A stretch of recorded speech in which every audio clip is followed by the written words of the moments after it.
Hey everyone, you've probably heard of BGP, the protocol that literally holds the internet together. But in 2025, is it still that important? Short answer, yes, more than ever. And today I'm going to explain what BGP really does, why it's still critical, and how you, as a network engineer, should think about it now and in the future. What is BGP really? Let's start simple. Imagine the internet is like a world map. Each country is an autonomous system. We call them AS. Now, these countries don't have one big boss telling them what to do. They decide how traffic flows inside, but to talk to each other, they need to agree on routes. That's where BGP comes in. BGP is like the postal service between countries. It doesn't control the roads inside the country. It just says, hey, if you want to reach that place, send the packet through me. It's policy-based, not shortest path like OSPF or ISIS. So it's more like, I'll take your traffic only if I get paid, or don't use that route, it's unstable. Why it's even more important in 2025?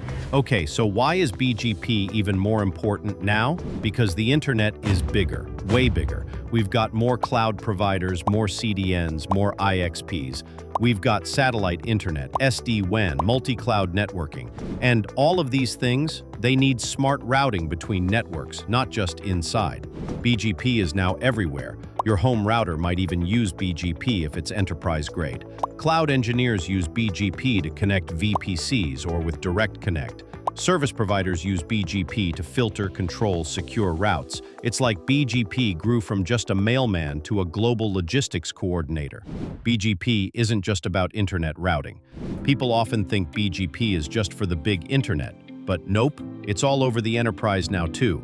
You want redundancy across two ISPs? BGP. You want to connect Azure and AWS and you're on-prem? BGP. You want to route inside a data center fabric using EVPN? Still BGP. Now with things like segment routing, EVPN, and BGPLU, it's doing much more than it did 10 years ago. It's like giving your mailman a GPS, delivery preferences, and a security scanner. Things that make BGP tricky. BGP isn't easy. It doesn't just figure things out for you.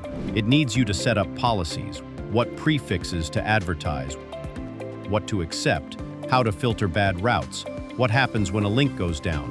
One misstep, like a leaked route or bad filter, and thousands of networks can be affected.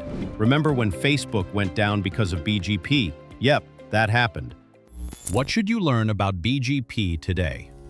So, if you're starting out, or even senior, what should you focus on with BGP in 2025? Here's what I recommend. Learn the difference between iBGP and eBGP. BGP path manipulation, traffic engineering. Understand route reflectors and confederations. Master prefix filtering, route maps, community attributes. Study BGP for multi-cloud, BGP and SD-WAN, and BGP security. And test this in the lab. You can use GNS3, EVE-NG, or any other simulator easily. BGP is all about policies, so simulate real-life business needs and make BGP work the way you want. All right, guys, I hope this gave you a clearer view of what BGP is really about. It's not just a legacy protocol. It's the core of modern distributed multi-vendor cloud-connected networks. If you're preparing for certifications like CCNP, CCIE, or even cloud exams, understanding BGP is not optional. Let me know in the comments what part of BGP you want more videos on. And if you found this helpful, don't forget to like and subscribe. Catch you in the next one. Enjoy studying with Orhanagun.net.